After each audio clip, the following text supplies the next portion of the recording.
empaths have superpowers. They're like Superman. I'm just kidding. But we as empaths can really feel how other people and situations around us feel about us. And that's through the tuning of different energies around us, and the trying and the manipulating of trying to control how they feel about us so that we can feel safety. And when you become more aware that you're being an empathic person that is coming from a neediness standpoint and is looking for validation and approval from others in order to feel safety in a particular place, it will attract narcissistic people to you to reflect that back to you in the ways of them coming into your life and it seeming like they're genuine and going to be a great comrade or friend. But what it is that you are so grateful to have them there that you become so lost in the relationship and the process because of the growing up as an empath and the tendencies that we have auto-programmed in our mind from childhood, that we need to win over this person's approval. And we'd really like to move forward in a relationship with them, so we do too much. We do way too much. We try to control. Please like me. Please like me. I want to be liked. I wish people thought I was attractive. It's all in the mind. The mind plays games with us. And when you have more control over the mind and build a better relationship with it, you will be more aware of these empathic tendencies. And you can have more control over it when trying to build a relationship, and knowing that you are good for being you right here and now, and that you don't need that person in your life to make you feel good right here and now, and you become good either way. And also, you can still be a nice person to other people and not live through the ego. This is not about becoming a narcissist. This is about being aware that if we are embodying a certain energy, a neediness energy, that we can be pushed around, or that they can come into our lives, treat us a certain way, walk away for a period of time, and then continue to come back, leaving you feeling emptiness, leaving you feeling inadequate. That when you start to level up your game, even if you are an empathic person and somebody that has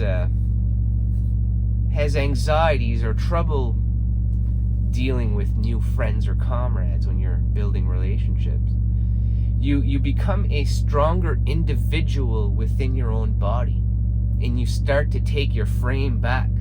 You start to take your power back, and you put it in the body, and then you're able to set boundaries with these people. They want to come into your life, in and out of your life. If that's a deal breaker for you, you set that boundary. You tell them that's not okay. Or you say no, that behavior is not okay.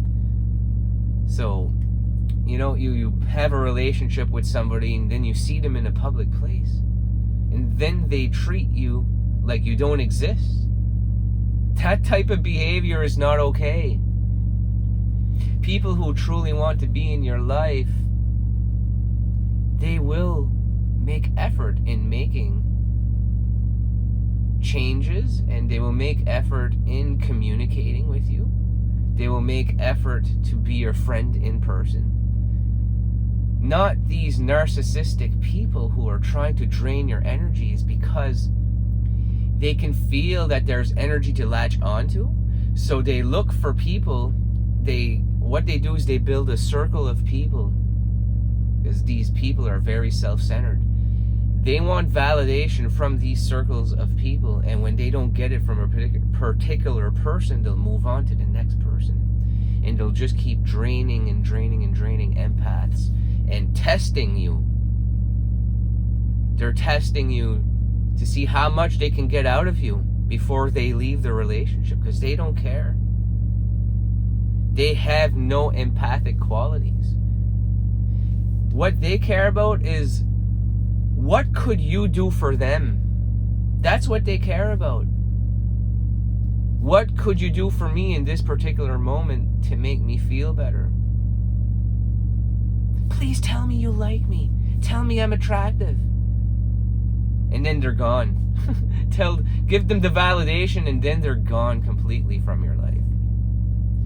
But when you can do the inner work on yourself, like I talk about in a lot of my videos, you get yourself up to a state of consciousness where you're living with love. There's no more blocks to feeling love for yourself right here and now in your life. And you'll also be able to reach a state of inner peace in learning who to share your energies with and who not to share them with. And that you're okay, they're okay, and the situation is okay. But if that vibration doesn't resonate with certain people, and they don't like the way that you are being, that is their stuff, not yours. So it is not your job to make them feel safe or to make them feel liked. You can be kind, you can be compassionate, but it's not your job to make them feel okay. It's your job to worry about yourself. It's your task. And at the same time, being compassionate and valuing the friendships that you do have in your life, in your circle. It's not about tuning into everybody in a room to see how they feel about you. And when you get on this level, how they feel about you, it just doesn't matter anymore. Because you're good either way. When it comes to relationships and being around other people in public places, live it in a neutral perspective. Good either way. I could care less. And this is not to be mean to people. This is us taking our power back and building characters that cannot be messed with anymore. Because when we've grown up as an empath, some things have happened to us in past relationships or with our parents that have caused us to become empathic, and that we need to fix a situation on the outside of us for us to feel safety. Whether it was parents treating you poorly, or parents fighting over your behavior, or failed relationships. You know, these are all different situations that can cause us to become an empath at a young age and carry that into adulthood.